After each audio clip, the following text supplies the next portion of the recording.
Ladies and gentlemen, welcome back to another episode of The Bills Guys, presented by the Buffalo Fanatics.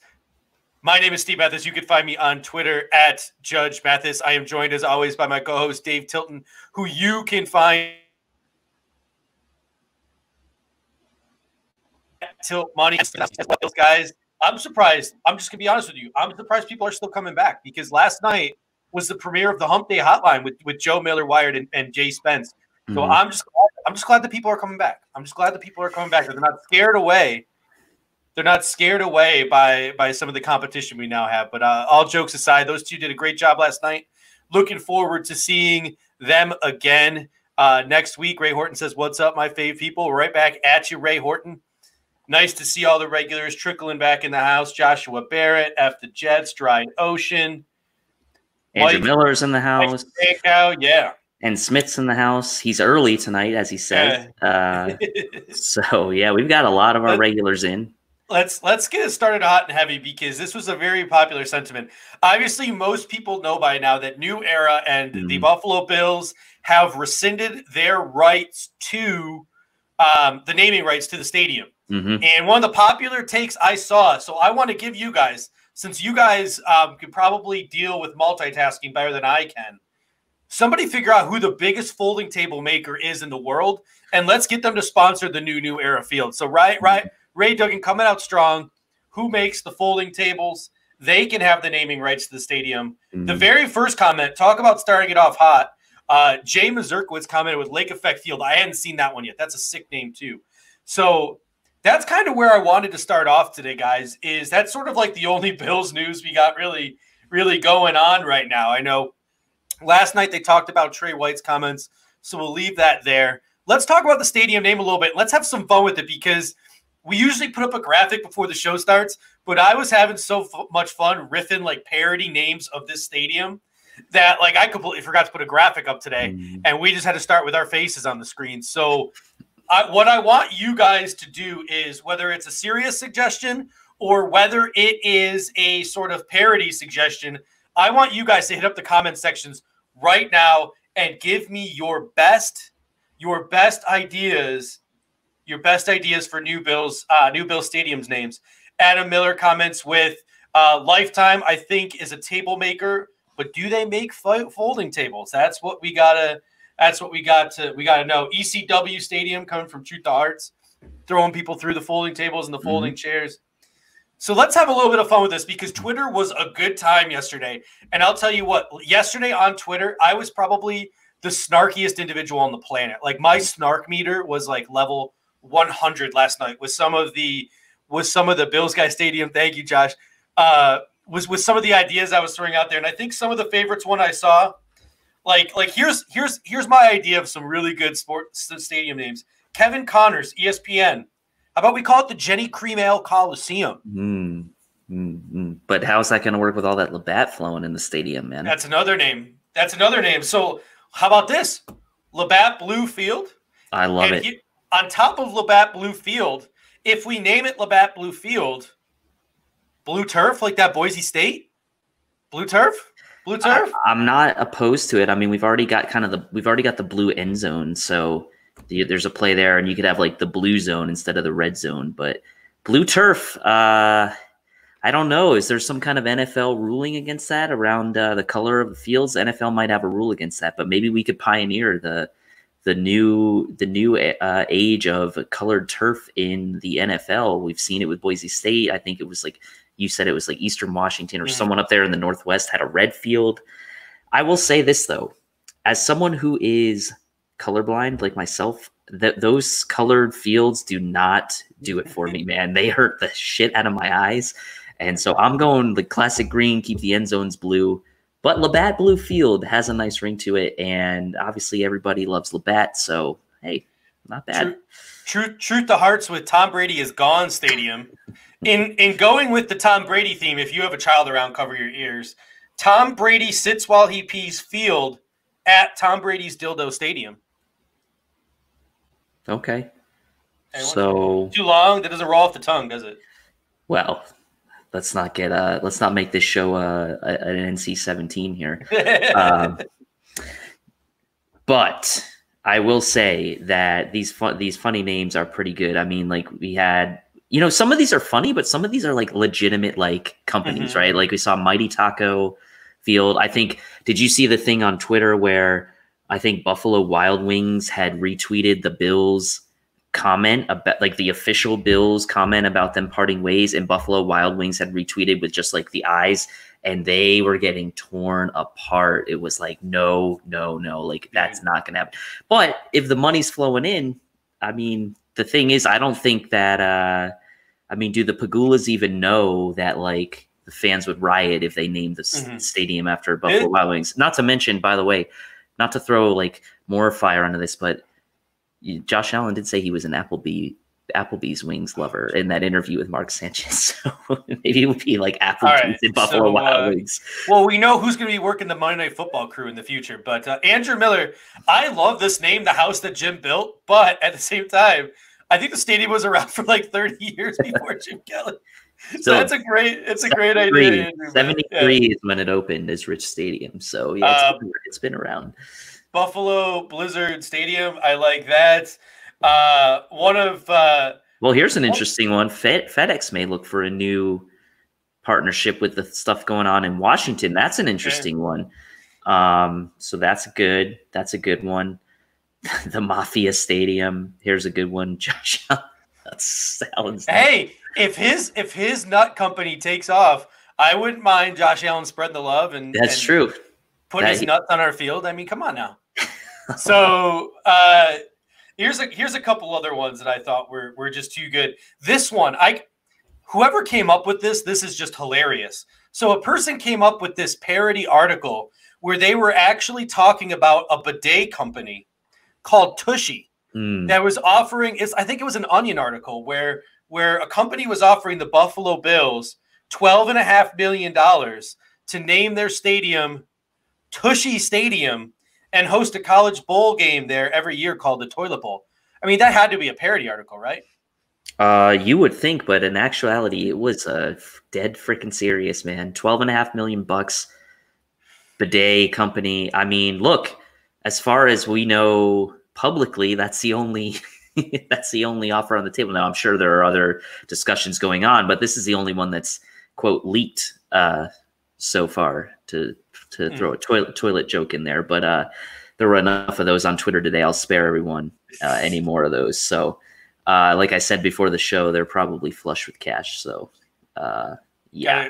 Got a super chat in here from Scott Vanaloo. Welcome back, Scott. $2. Thank you, sir. He says new Cold Front Field or Bills Mafia Field. I like that. That kind of goes with what Jay was saying earlier with the lake effect. I like that. The new Cold Front. That's a good one. Well, let's think about this, right? Are there any stadiums you can think of that are like named after, like, creatively something around the region that they're in, or anything like that? Is there anything like that you can think of? No, because Pittsburgh has the perfect opportunity to do that. It could be like Steel Curtain Field or Heinz Field at Steel Curtain Stadium or something like that. That's the one nickname I know that would like stick. You could call your stadium like the Steel Curtain or something.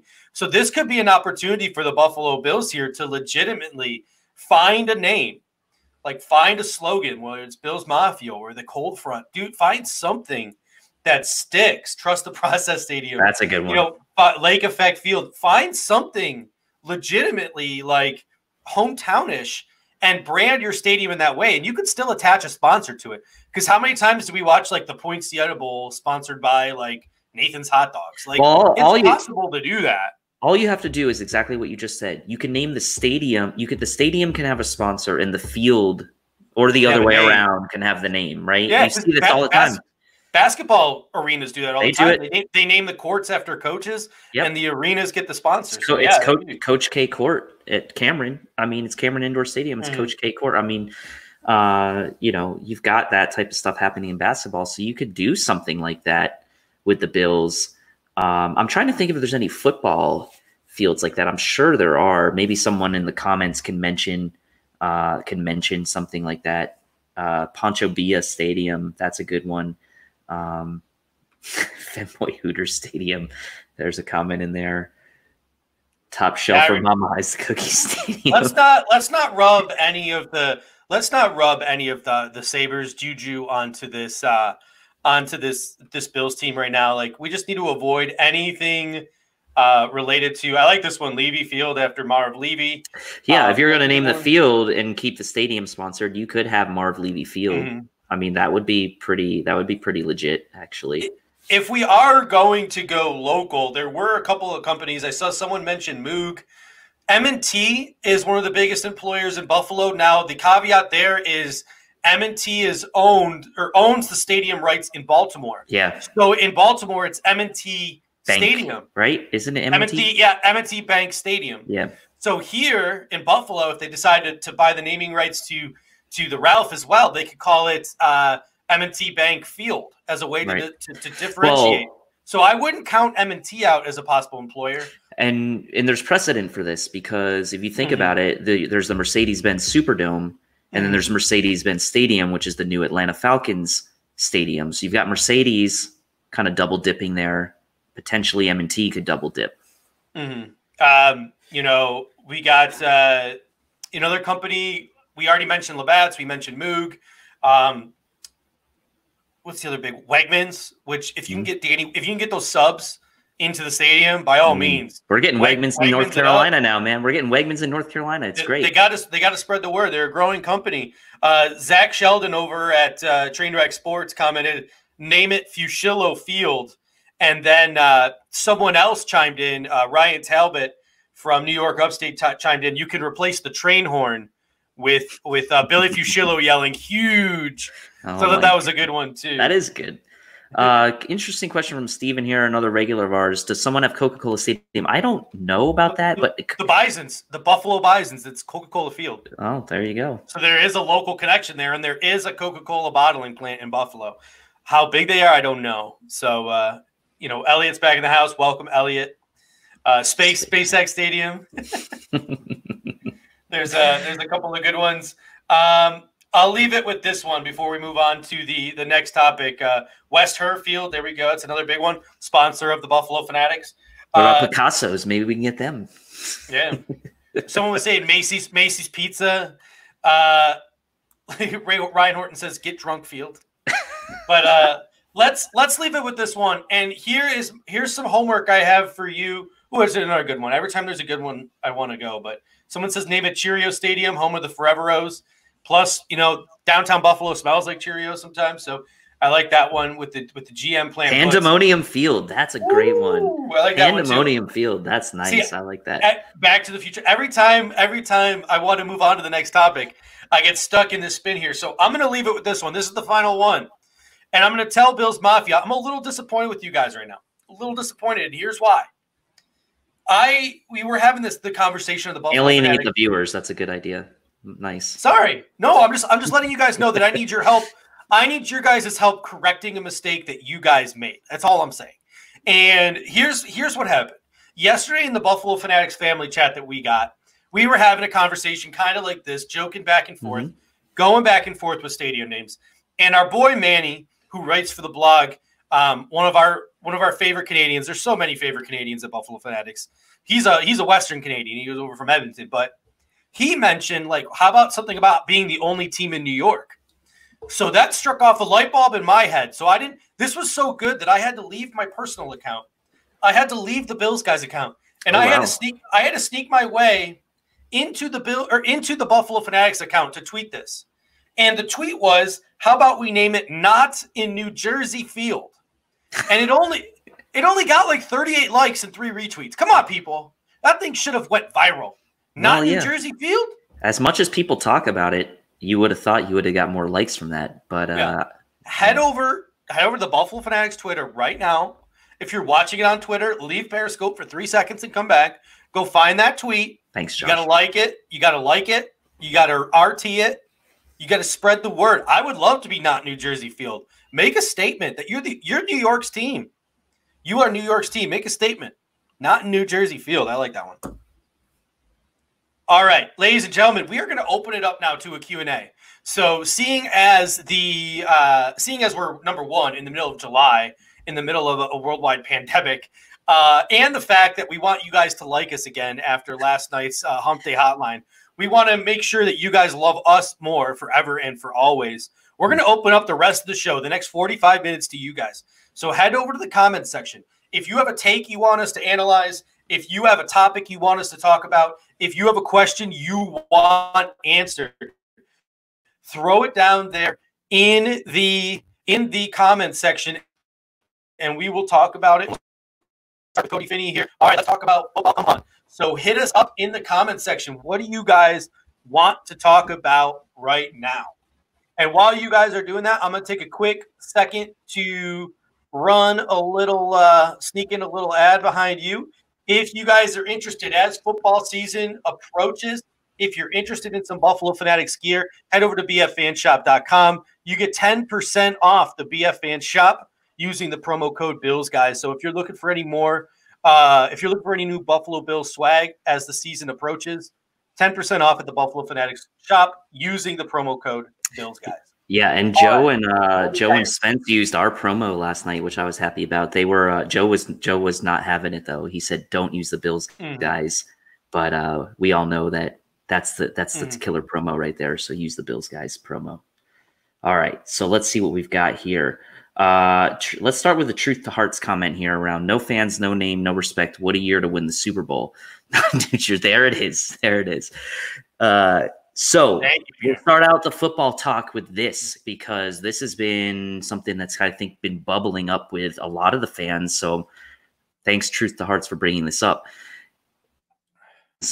No name, no respect, meaning I think he's getting at the fact that we've been talking about the different disrespect we've been receiving from ESPN or in Madden or whatever it may be. What a year to win the Super Bowl, where we have like this ultimate chip on the shoulder on a year where we're, as fans, internally confident about this season, at least, from a division standpoint. So what are your thoughts on this storyline potentially around the Bills again being overlooked? And could it be the ultimate story for them to win in the year where they're just like, we look back and see all this disrespect? Yeah, it's tough, right? Because like in the back of everyone's minds, I think the first thing we're thinking is, all right, like, of course, the Buffalo Bills get good, and now we might not have a season. Like that's like the number one thought that creeps into like every fan's head. And that's the one thing that I've been avoiding. Like you'll notice the one thing that we don't really mention on this show is the fact that like, oh, maybe there might not be a season this year. Like I flat out just don't want to talk about it. Like I'm in denial, and I'm pretty confident that there will be a season. And I've mentioned previously on the show, I am pretty confident there will be a show, but I mean, how Buffalo would it be in a season like this, no fans in the stadium, to this be a year that we go all the way and win a Super Bowl? It would be very Buffalo. But I will say this: if the Buffalo Bills do go on to win the Super Bowl this year, there's going to be one of two storylines. There's going to be the one storyline that wants to put an asterisk next to it. There's going to be the one storyline that says, because the report came out today from the NFL that said any player that tests positive is going on injured reserve for 3 weeks. So, Josh Allen tests positive. Matt Barkley's our quarterback for 3 weeks. So it's going to be a crazy NFL season. It's going to be absolutely insane. And a lot of people are going to want to put an asterisk next to it. Well, the Chiefs should have won, but Patrick Mahomes was out for 3 weeks. Or this team should have won, but, this player was out for 3 weeks. There's going to be asterisks. There will be those people that want to put the asterisk. But if you want to look at it from the other point of view, the obstacles that a team has to overcome to win a championship in a season like this, the continuity and the locker room culture and the perseverance that you need to have to win a championship in a season like this is going to be absolutely insane. And all eyes, if the National Football League can pull this off and get through a full season, all eyes are going to be on the National Football League. All eyes. Everyone's going to be watching us. And it's a chance for this team to not only win a Super Bowl, but maybe win a Super Bowl in one of the more memorable seasons in the last 20, 30, 40 years. Like, I can't tell you who won the Super Bowl 5 years ago off the top of my head. I'd have to look it up. But I can sure as hell 30 years from now tell you who won the Super Bowl in that COVID-strucken season. Yep. Everyone's going to remember that. Yep. So the Buffalo Bills have an opportunity not only to make history and win their first Super Bowl, but to sort of like etch their place in sports history and never be forgotten. because there are plenty of Super Bowl teams that get forgot. No one's going to forget this team.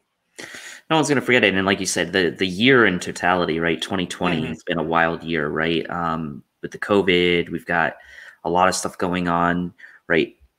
It's an election year. We've got all of the different sort of social aspects of what's going on this year as well. And we've seen that like all these different sort of storylines around sports coming back, the college ranks now kind of going to these conference only schedules.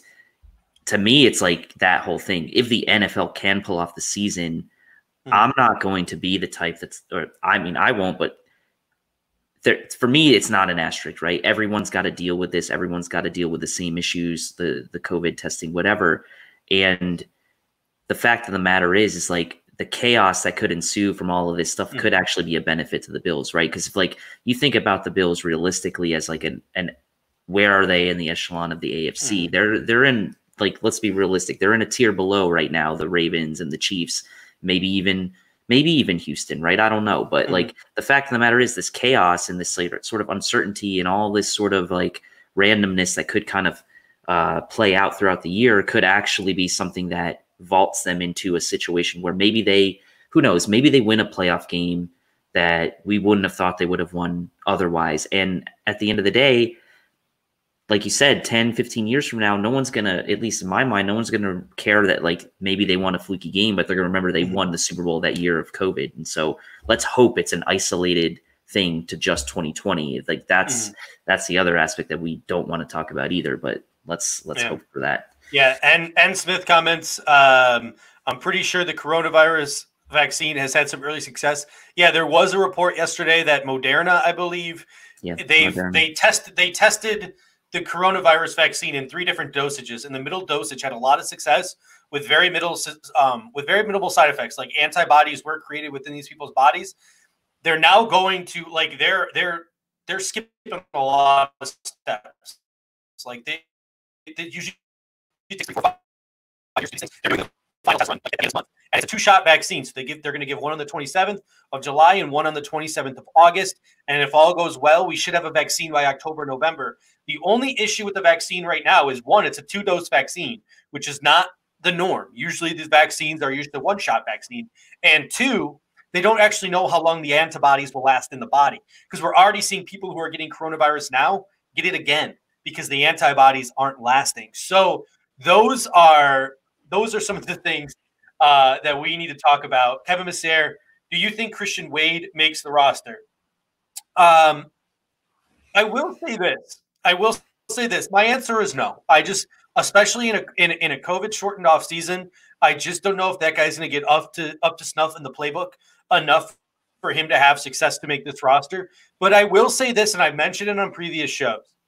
If the Buffalo Bills have to make the difficult decision and let loose a guy like Isaiah McKenzie, if the Bills have to make that decision, what is the one thing that this running back group lacks? It lacks speed. It lacks breakaway speed. And what is the one trait that Christian Wade showed last preseason to have?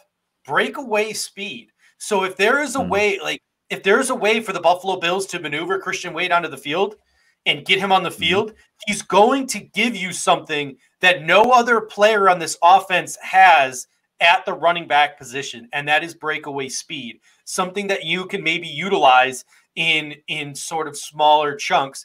But at the end of the day, I just don't know. The Buffalo Bills seem to want to make sure that he's the best running back he can be. They don't seem to want to get him a lot of work on special teams, where I think he'd have success being a former rugby player. I can see as he gets older, because I know time is working against Christian Wade because he's pushing 30. He's not a young guy.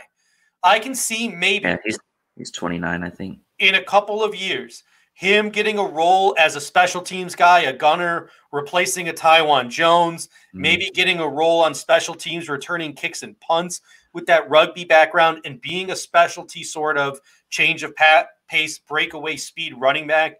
I don't think Christian Wade's path to the NFL is impossible. I just don't think we're going to see it in a COVID shortened off season. Yeah, and I think part of this has to do with how the NFL handles like the roster the roster makeup this year, right? Are they going to expand the roster? Are they going to have like a no practice squad? Are they going to have an expanded roster and a practice squad, because you have to remember that he's got that special association where he can be that 11th guy on the practice squad if they keep the normal rulings for how practice squad works. So I don't think the Bills would rush him, but you're right. He is 29. So time is working against him. If he's going to make his way into the league at any point, you would think it has to be sooner rather than later. Because again, once running backs hit that like 30-year-old mark, it's going to be tough for him to really break in at that point, but we will see. So got a comment from N. Smith here. Yeah. Hot take. We only keep 2 running backs and keep Foster and McKenzie for running back subs if needed. Here's what I'm going to say. I think we only end up I think the lowest number of running backs we end up rolling with is 3. Mm-hmm. And I think that it's going to be TJ Yeldon's going to have to come into camp. And if Zach Moss ain't ready to roll, then TJ Yeldon saves his job. If Zach Moss looks ripped and ready to go, it's going to be TJ Yeldon's out. I think the one guy that no one's really talking about that is safe is Taiwan Jones. And here's why. Taiwan Jones is one of the best special teamers in the National Football League. And I know what you're saying. Sonoris Perry didn't do crap last year, blah, blah, blah. Taiwan Jones and Sonoris Perry do different things on special teams. Taiwan Jones can now be your number 2 returner. He's a guy who's returned kicks and punts before, so he can be your safety net behind Andre Roberts. And second, he's a gunner. Sonoris Perry wasn't a gunner. So Taiwan Jones can take Robert Foster's job as a gunner. And if TJ Yeldon doesn't make the roster and it's Singletary and it's Moss and it's Taiwan Jones, that opens up room on your roster for a 7th receiver. You can keep the big body guy in Isaiah Hodgins or Duke Williams, and you can keep Isaiah McKenzie, or you can keep Foster and McKenzie, however you want to take it. So, in my opinion, Taiwan Jones is essentially a roster lock at this point, believe it or not, unless TJ Yeldon becomes an epic special teamer overnight. And if Zach Moss comes in and ready to roll, I think it's pretty feasible to see the Buffalo Bills keeping 7 wide receivers. Yeah. Speaking of which, good transition to this comment from Truth to Hearts around receivers. I don't want the Bills to get rid of Foster because guaranteed the Chiefs pick him up. Yeah, I mean, this seems like a Chiefs type of guy if we were to drop him. But look, the guy literally is. He's getting a lot of negative, or even just people forgetting about him, sleeping on him this offseason. And it's not justified. I mean, the guy played a lot as a UDFA. I mean, he came a lot in his first season, and then the Buffalo Bills brought in veterans, and he kind of got buried. And now they're gonna bring in more competition, but the cream rises to the top. When we get to training camp, if Robert Foster has spent the last, if he spent this offseason grinding, if he's taken what he did last year and improved his game and steps up, there's a place for him on this roster because Lord knows Sean McDermott likes the guy. I mean, Sean McDermott does not like playing younger players. Like you look all around this roster, he likes his veterans. The second he had a chance to replace all these young receivers with veterans, he took it. He took it and ran with it. Yeah. He started the season two years ago with Andre Holmes and Kelvin Benjamin. He didn't want Robert Foster and Isaiah McKenzie to see the field. Those two worked their way onto the field, and the other two were so inept that he was forced to throw them on the field. So now this guy is going into the 3rd year of his development. Who knows? Like, sometimes people forget that players develop. Players get better. They're just what they are their rookie year doesn't mean that they're going to be that their second year. They can digress. They can regress. They can get worse. They can also get better. And a guy can have a really good rookie year, hit a roadblock his second year, and then come out and have a good 3rd year. It's possible. And if any coaching staff in the National Football League, if I have a faith in any staff to develop a guy from the ground up, it's this coaching staff. Yeah, and I mean, I think that there would be a path for Robert Foster to potentially make this team if the rosters are expanded to say like 75 or so. Then you could also make sure you keep both rookies, and you could keep a guy like a Foster at the end of the wide receiver group if you end up keeping.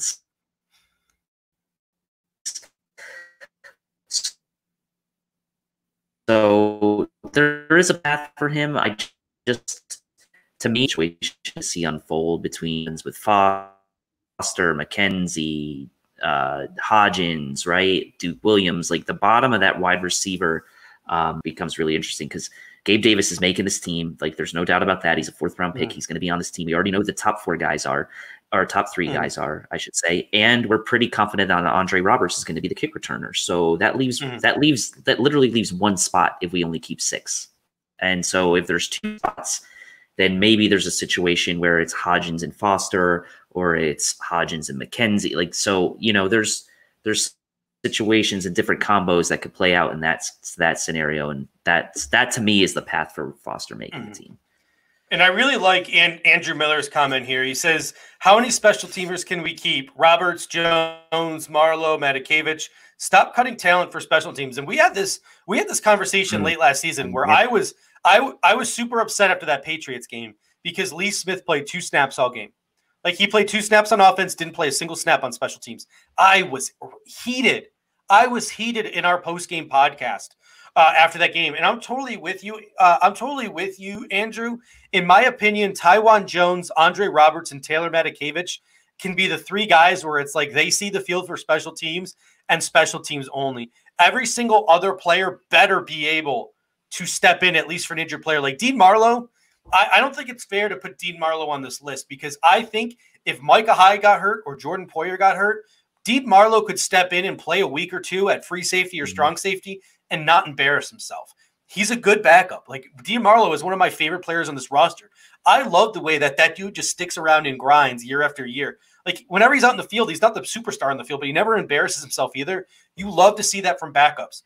You know, Corey Thompson, if he wants to make if he makes the team this year, he better to be able to, you know, play on the field if Matt Milano gets hurt. Same for Voshon Joseph. All of these guys, the Bills were really healthy last year, which meant a lot of their backups never had to play. But, like, Corey Thompson wasn't on the team for special teams only. Like, the guy could have played linebacker in a pinch if somebody got hurt. That's what he was there for. But all his snaps just happened to be on special teams because nobody got hurt. So, yeah, I'm with you. Like, the number needs to come down. But I do think that about 3 to 4 guys is my limit, especially on a 53-man roster. I like this question here from Chad Stokes. How do you think Harrison Phillips is going to bounce back? I'm worried about that, his possible starting or backup role. What are your thoughts on Harrison Phillips, Dave?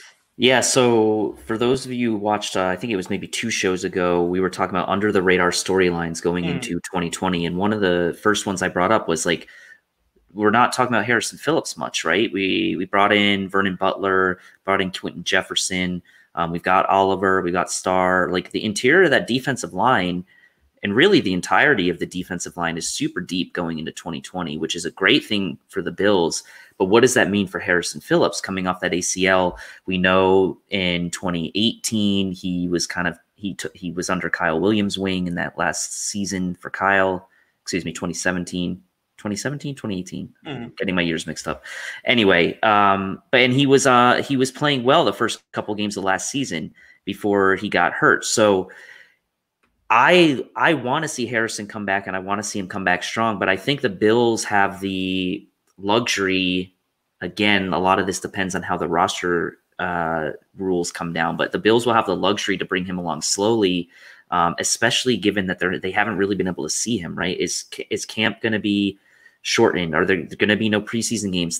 Those are critical steps for Harrison Phillips' recovery and seeing, like, real action, like padded practices, preseason action to show that he's back to form, because otherwise the Bills really only have to go by with what they see from him in workouts and what the doctors say. And it's a small chance, but, like, one possibility is that maybe he doesn't make the team. And I hate to say that, but, like, there's a chance he doesn't. Now, I think he will, but the Bills have been known to only keep 8 defensive linemen. So if they keep only 4 tackles and 4 ends, he may be the odd man out. Now, if they keep 9 because of the active rules, I think were offensive line, defensive line, if I'm not mistaken, on game days. So that's not going to help him. If they keep 9, then I think he's going to make it, but I don't think he's going to be starting. It's not. I can't envision a world where Harrison Phillips is cut from the team. Like, if he comes into training camp and he is looking just like he still needs time to recover, I can easily see them putting him on injured reserve, designated to return. Yeah, and give him like 8 more weeks. Yeah. I don't see the Bills cutting him loose and losing the rights to the player. I don't see that. But the luxury that Harrison Phillips does have is how deep this defensive line is, because other teams might be more inclined to need Harrison Phillips and to throw him out on the field too early. Harrison Phillips has the luxury where he can be the 5th defensive tackle or the 4th defensive tackle rotating in. He can, he can play 10% of the snaps, or he can be inactive some weeks and he can slowly work himself back in and not have to rush himself back in. So if he's not healthy, if he needs to get that knee right, if it's going to take more time, he's got the luxury where the team don't need to rush him back. There's Vincent Taylor, there's Vernon Butler, there's Quentin Jefferson, there's AJ Epinesa, Ed Oliver, Star Lodolele. The names are there. We got enough guys to plug and play that Harrison Phillips doesn't need any rush to come back. And that's why I have confidence. I think the Bills are going to do right by Harrison Phillips. I think they do right by most of their injured players. You don't see the Buffalo Bills rushing players back. We saw it last year. How many times were fans clamoring for Devin Singletary back? And we didn't get Devin Singletary back until I believe after a bye week because the Bills wanted to give him that extra week. So the Buffalo Bills usually err on the side of caution with injuries, and I think they'll do so the same with Harrison Phillips. I really like this next comment by Josh Steele here. He said, we should keep McKenzie just for jet sweeps. This kind of goes back to the Christian Wade comment that Kevin made earlier. What is the one thing our running back room is lacking? He's saying we shouldn't keep him just for jet sweeps. That's what I'm saying. Yeah. I'm trying to give Josh the devil's advocate argument here, or the reason why we should keep Isaiah McKenzie. What is the Buffalo Bills? I'm an Isaiah McKenzie stan. I'm not afraid to admit it. You are. What is the one thing? What is the one thing that this offense lacks at the running back position, other than Christian Wade, who's probably not going to make the roster? Sorry, Kevin. It's speed. They don't have speed in the running back room. So unless you want to use Andre Roberts on those jet sweeps, and Andre Roberts is not as twitchy as Isaiah McKenzie, unless you want to risk a John Brown or a Stephon Diggs to injury on those jet sweeps, Isaiah McKenzie is a perfect player to bring into this offense. Run him on those jet sweeps. Put him in the backfield during shotgun. He adds an element to this offense that we don't have from the backfield. So even if you're using him as a gadget guy, even if he's inactive some weeks and only plays like they play him matchup wise, like when they need a big receiver like a Duke Williams or an Isaiah Hodgins, Isaiah McKenzie's inactive that week. If it's a back and forth, who cares? As long as you have him there, as long as you have that luxury to know you got Isaiah McKenzie there and you got a guy who can catch the ball at the line of scrimmage and take it all the way to the end zone. He's got the breakaway speed that not very many players on your offense have. I'm sorry. I want that on my roster. I really do. Even if it is just for jet sweeps, I really do. And Jay Spence says, McKenzie makes it, Roberts gets cut. I can't picture Sean McDermott, a guy who likes to possess the ball. What does he say? Like, what does he protect the ball? Protect the ball. Like he always talks about protecting the ball. Isaiah McKenzie is Mr. Fumble on kick and punt returns. Andre Roberts, Mr. Consistent. So I have a hard time. I'm not saying it's out of the realm of possibility. I'm just saying I have a hard time with the reputation McKenzie has and the reputation Roberts has in a shortened training camp, them having enough time on the field to make to make the staff comfortable with him returning kicks and punts over Andre Roberts. Yeah, I'm an Andre Roberts fan. I think he's making the team. I mean, he's a very affordable $2 million this year. He's 2 years removed from being an All-Pro. He's hampered early in the season last year by injury. So, and when he did come back, he was in the top 5 in most categories: return yards, average return yards per kick, in total return yards, even missing 3 games. So, Roberts is a guy McDermott trusts. He'll be back, I think. Now, you know, there's a situation where maybe Roberts and McKenzie both make the team. I could see that. Jay Spence, where, like what Steve was just saying, for these jet sweeps and such. I mean, remember that Titans game last year? It was like a slog. It was a slogfest, right? And he made that really big play down the right sideline to set us up for one of those scores. So those types of plays are big, man. Those are big. So yeah, I think that's right. So, and Smith, talking about receivers, says here, I think we keep Diggs, Brown, Beasley, Foster, Davis, Duke, McKenzie. I mean, that's a lot of guys right there. That's what, is that 7? Yeah, that's 7 guys. In this scenario, is Hodgins not making the team? Reason I don't have Roberts is because Tywan Jones can replace him. I don't think Tywan Jones can replace Roberts on kick returns, personally. I don't see a situation where that's the case. He's a gunner on special teams, sure, but I don't see it on kick returns. Interesting comment from Ryan here.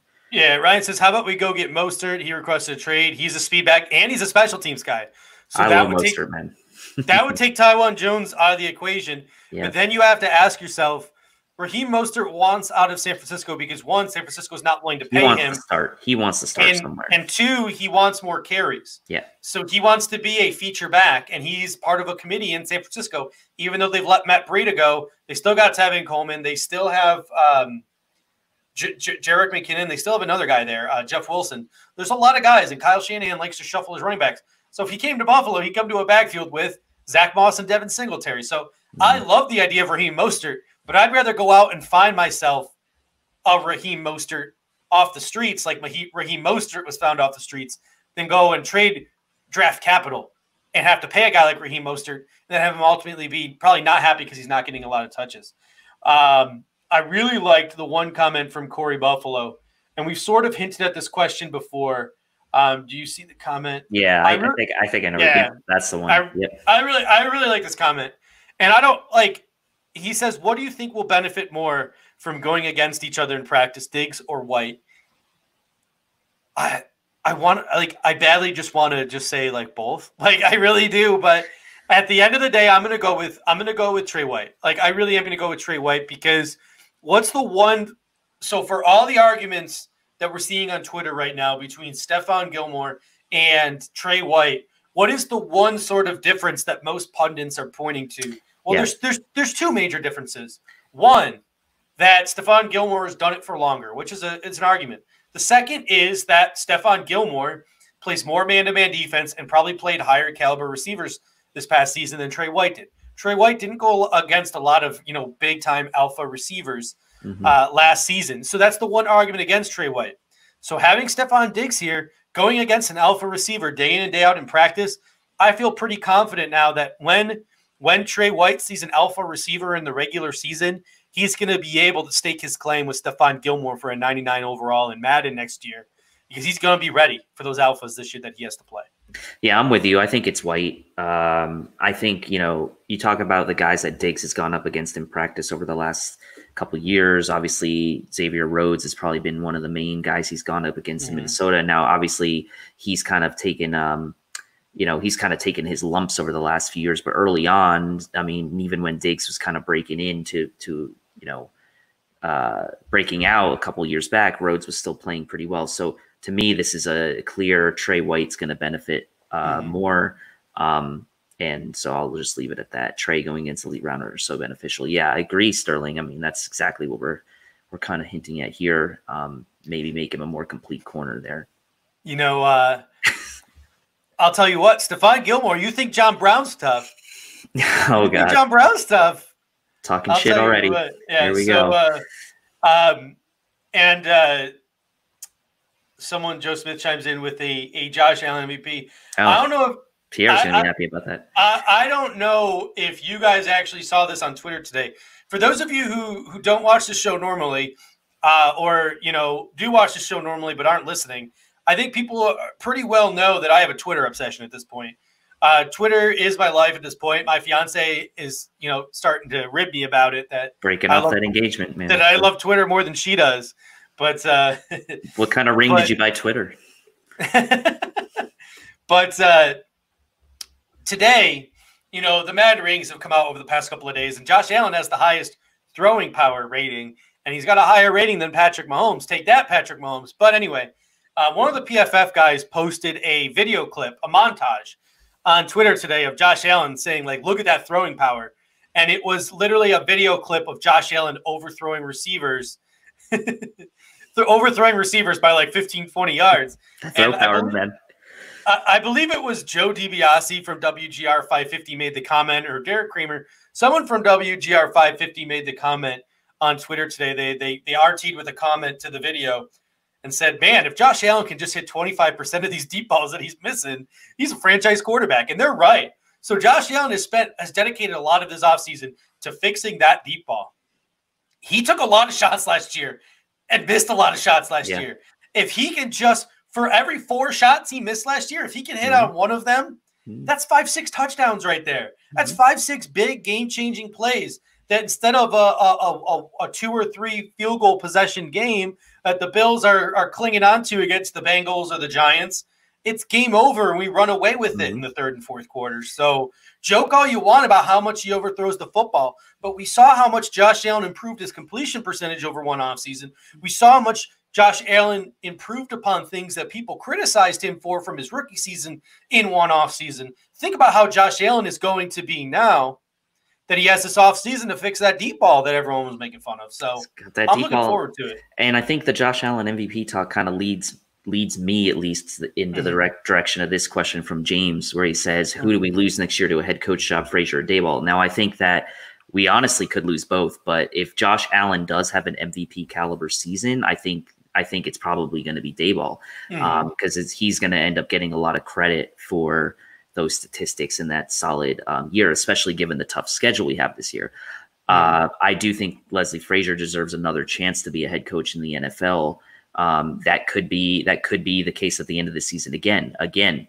We've had a top defense with him at the helm. This is going to be our toughest schedule we faced under McDermott. If he wins the division, if we win the division and we win 10, 11 games, and this defense shuts down the likes of Kansas City, San Francisco, right? These teams with Super Bowl aspirations of their own, then Leslie Frazier could also be a guy that gets a gig. And I also think that with the attention being paid to social issues, and especially within the NFL, that it would be a disservice for teams not to give a guy like Leslie Frazier another chance to coach an NFL team. He's got the experience already. He had that brief stint with the Vikings, but every time you hear him talk, he just I love listening to Leslie Frazier talk. He's a guy that knows what he's doing. He knows what he's talking about. He's got the guys' respect in the locker room. He's a guy that has head coach written all over him. Yeah, you got to look, like you mentioned, we could lose both guys. And I mean, here's the argument for both guys. Number one, first of all, Leslie Frazier does deserve it. And next year, that there's going to be a magnifying glass in the National Football League. The two things working against Leslie Frazier, number one, is his age. I'm sorry, but ageism does exist. Everyone wants that young hotshot head coach nowadays. And guys like Leslie Frazier sometimes get tossed aside because, Leslie Frazier, I think, is 60 plus years old. So if you want a guy who's going to captain your ship for 15, 20 years, that's ideally, I think, what you want. It's not realistic, but I think that's ideally what you shoot for every time you hire a head coach. You want the Marvin Lewis, the guy who's going to be there for 15, 16 years. You want the Mike Tomlin. You want those type of guys who are going to be there a very long time. That's what you look for. So when you see a head coach that's 60 plus years old, sometimes you shy away from that, whether they're qualified or not. The number two thing that Leslie Frazier has working against him, believe it or not, is he's a defensive coach.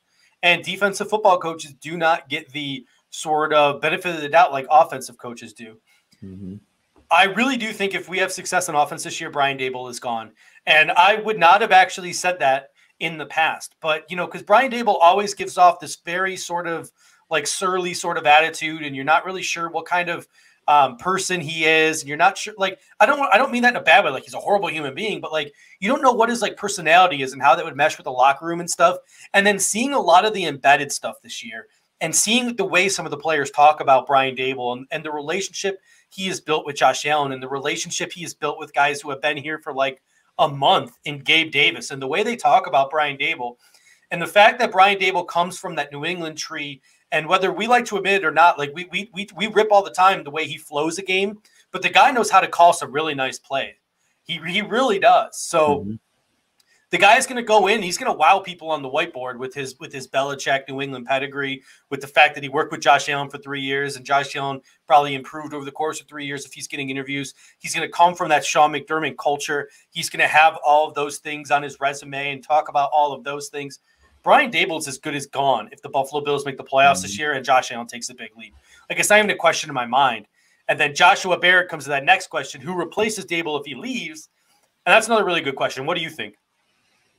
Well, again, if Josh Allen has that MVP caliber season and Daboll is the primary beneficiary of the credit for that from a coaching perspective, and he takes a head coaching job, so obviously a lot of dominoes falling into place, who's going to also get a lot of credit for that? Likely a guy named Ken Dorsey on this staff. I could see Ken Dorsey being a dark horse candidate to replace Daboll as a young guy in the room, a young kind of offensive mind. But again, there's a lot of that has to fall into place for that to happen. But again, if Josh Allen takes a big leap, Daboll's going to get credit. Dorsey's going to get credit too for being the quarterback coach. And I don't really see any of our other position coaches being of the caliber of maybe of the up and comer young guy or of the Daboll, unless we go out of house, right? So Dorsey would probably be the guy I would say would be an in-house sort of dark horse candidate.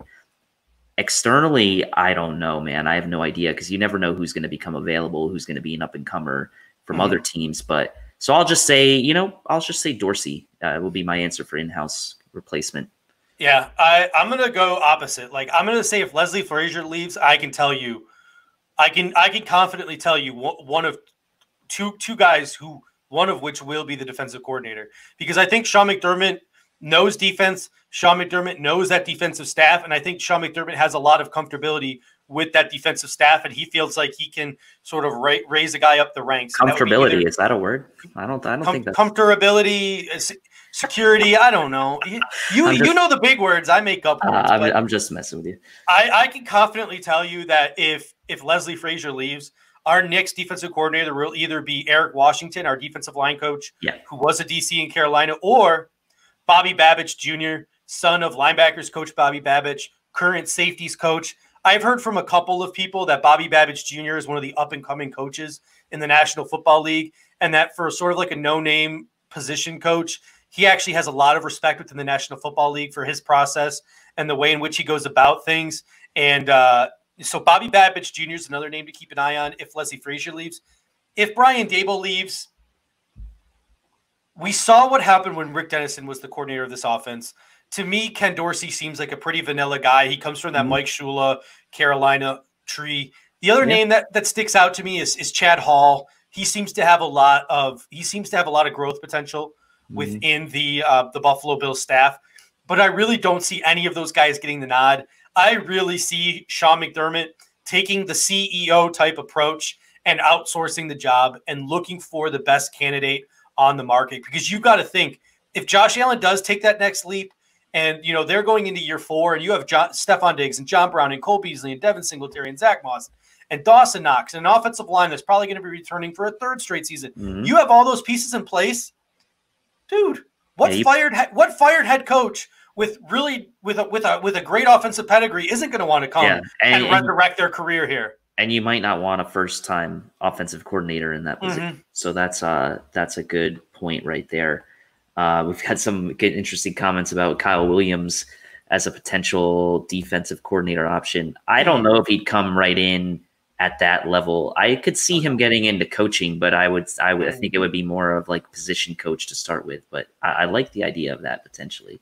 And I'll tell you what, like, I've had this conversation with people before. Guys like Kyle Williams, guys like Lorenzo Alexander, guys like Fred Jackson, and even going into the future, guys like Ryan Fitzpatrick. Those guys would be great coaches in the National Football League, and I'm dead serious.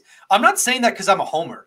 Ryan Fitzpatrick's going to leave the NFL and turn his millions into billions because the guy's like a genius. Like, I understand, like, oh, he went to Harvard. I get that, but every teammate you talk to about Ryan Fitzpatrick just says the guy's straight up like a freaking genius. And guys like Kyle Williams, you see those motivational speeches he has in the locker room, and you see the way he builds guys up and he builds teammates up and things like that. You see Lorenzo Alexander has his head in like every single meeting room between offense and defense between defense and special teams. That guy knows his way all around the football field and has been in so many meeting rooms and has seen so much in the National Football League. All of these guys would be amazing coaches, amazing leaders of men, guys who could rise up the coaching ranks really fast and become the next head coach of the National Football League. But after sacrificing your body in the National Football League for 10, 15 years, after not seeing your family for 10, 15 years, these guys, like, no offense, like, they just want to see their family. They just want to see their kids through high school. They just want to enjoy their life. And that's why I think a lot of good coaching candidates in the National Football League never actually put any effort into becoming a coach because of those reasons. You saw, many of us probably saw the interview Kyle Williams had on when he was playing in the golf tournament. He said, he's got the 5 kids, right? He's away from them, and it seems like he's enjoying his life playing golf, and he's got his kid. He's got, the kids to look at, like after now becoming a dad. He's talking about fatherhood. So yeah, I don't blame Kyle Williams if he wants to kind of to stay in that, kind of that lane. He did make a good amount of money. Contract wise in the league. So I wouldn't blame guys like that for not coming back. Thanks, Josh. Appreciate that comment there. Great show so far. Hit that like. I always thought Ray Lewis would be a great defensive coordinator. That's interesting, right? No. To me, not a defensive coordinator. To me, Ray Lewis is your head coach or he ain't nothing. Because what if Ray Lewis was a coach? If Ray Lewis was a coach, no one's listening to that head coach. No one. I'm sorry. Like, Ray Lewis has a checkered past, and you can say whatever you want about Ray Lewis, but inside the National Football League, is there any more individual more respected than Ray Lewis in terms of players? If that dude was on your coaching staff and he wasn't your head coach, believe me when I say this, ain't nobody listening to that head coach. Ray Lewis is getting all the attention in that locker room. Yeah. Those people will ride and die for Ray Lewis. So I'm with you, Ryan Horton, but I don't think he'd be a great defensive coordinator. That dude's your head coach or he ain't nothing, because nobody's listening to your head coach if he's the defensive coordinator. Elliot was some fire here from Lorenzo, was on the Pat McAfee show talking about our Bills, said if we don't make the AFC Championship game this season, be a disappointment, high expectations. But you know what? Like, I feel like if you're the Bills, you have to raise your expectations, right? Like you can't be scared of expectations, right? We've been just like this mediocre franchise for 20 years. There's really been not much expectation. Like if we beat a good team every once in a while, it's been like, okay, great. The expectations need to be high, and I think McDermott's setting that tone. I mean, we saw the change in the shift of the slogan, right? It went from playoff caliber to championship caliber. So it's like the expectations are raising themselves by the way the coaching staff and the organization setting that through. So it is high expectations, but that's what you got to live by if you as fans also are expecting the team to be good. You know what else? You know what else Lorenzo Alexander said on the Pat McAfee show today?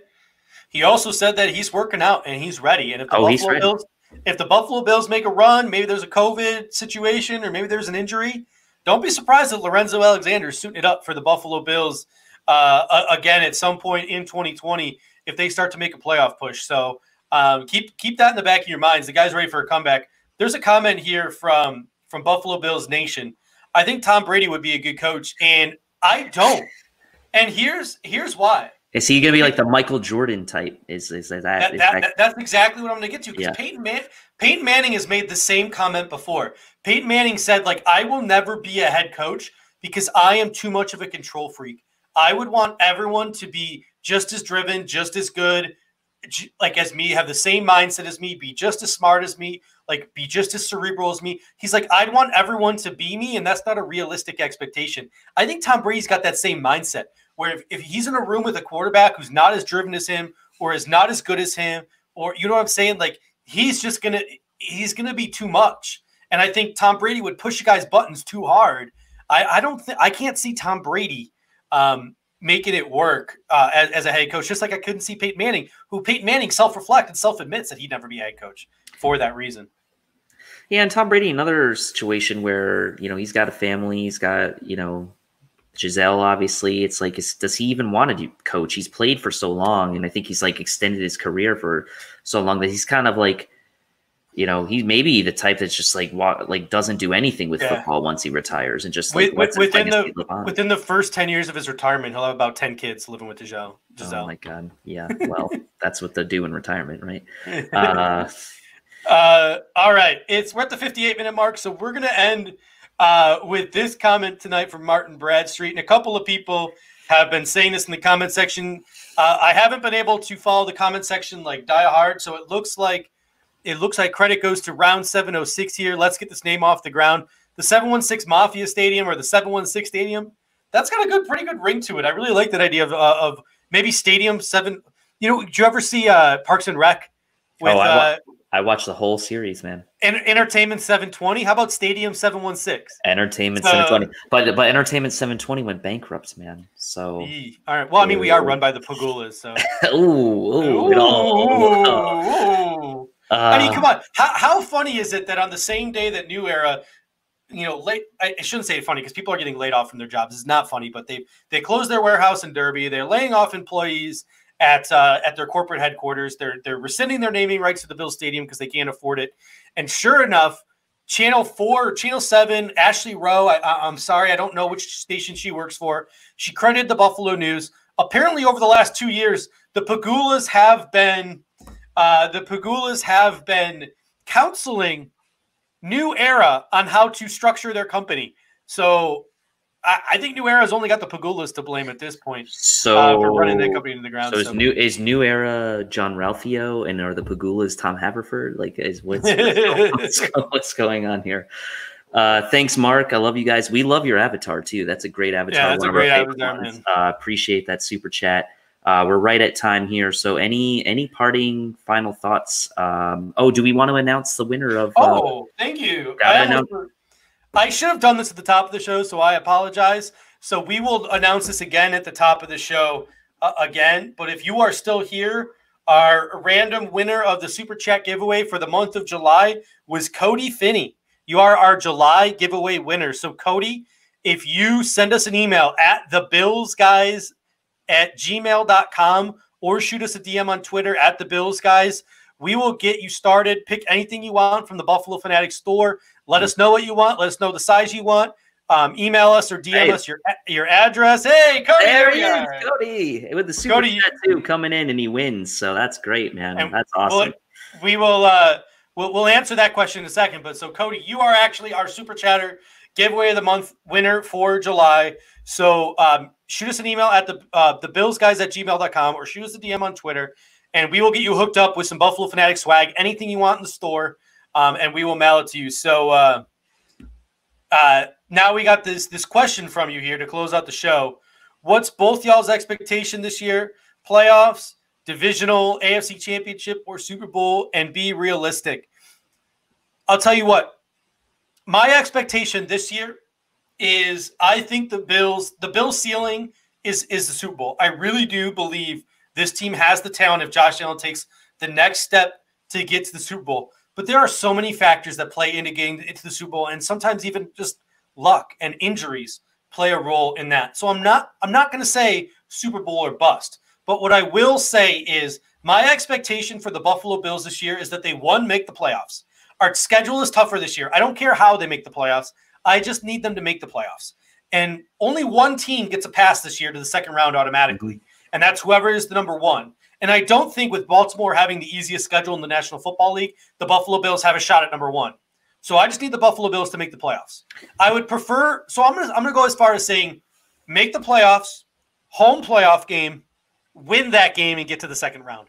Those are my expectations for the Bills this year. A home playoff game and winning a playoff game. Those are my two expectations for the Buffalo Bills this year. I don't even care how it happens. I just want them to win a playoff game. Mm-hmm. I don't care if it's at home. I don't care if it's on the road. If they're playing Vegas, maybe they'll let fans back in the stands by then. I'll be there. I just know that we could have been a year ahead last year had we got that playoff win, that monkey off our back. So this year you gotta win a playoff game. If you win a playoff game and then lose in the next round, it's okay. It's something to build on, right? You made the playoffs last year, you didn't win. You make the playoffs this year, you win. Yes, I would love for it to kind of be accelerated enough for us to kind of like have that Super Bowl or AFC Championship type run, but you got to win that. You got to win that playoff game first and get that sort of pressure off your back from that last win, which came all the way back in '95. So, got to get that win. Mm-hmm. We got one last super chat for Mark Blomquist here. I've had this avatars for years. I'm all about Stevie. I mean, who's not about Stevie in the Bills Mafia? So we want to thank you guys. Before we go, seriously, guys, this show would not be what it is if it wasn't for you guys in the comment section. I mean, we legitimately just killed an hour of time, and you guys were in control of this show. Like, if this was First Take, you guys are that pretty girl sitting behind Stephen A. Smith and Max Kellerman. You're our Joy Taylor from the Colin Cowherd show, guys. The questions that you guys are posing to us and the topics that you guys are bringing up and the takes that you have, it's absolutely incredible. You guys could just as easily be sitting behind the cameras working this show, or you guys could be our producers for this show. That's how good you guys are at coming up with topics and coming up with comments and coming up with questions. So from the bottom of my heart, and I know from the bottom of Dave's heart as well, I mean, thank you guys so much. Just absolutely incredible. You guys brought it today. You brought it. You brought it, and I'm telling you, like watching Jay Spence and Joe last night, seeing our other guys out there doing their thing, it motivates me more too to be, I see those guys doing well, and like I want us to do well, and like We love having the interaction with the fans on the show. It's like one of the most fun things we look forward to all week, and of the show, really. So it's really been great. And we've only been doing this a short while, but it's really like we've already got so many regulars, and I just can't tell you how much I appreciate it. It's been awesome. All right, ladies and gentlemen, that will do it. We got one question from Mark. We did bring on Reed Ferguson. We had Reed Ferguson 2 weeks ago. We'll work on getting some other players. They're all kind of like on vacation and sort of secluded right now. So, I'm sure once once training camp and stuff gets around, I'm sure we'll be able to get some players, on the show, and maybe we'll work to try to get some players on in the regular season. Who knows? So, yeah, it's definitely something we'll work on. We'll always work on trying to bring some quality guests. But thank you guys so much, and until next time, go Bills. Go Bills.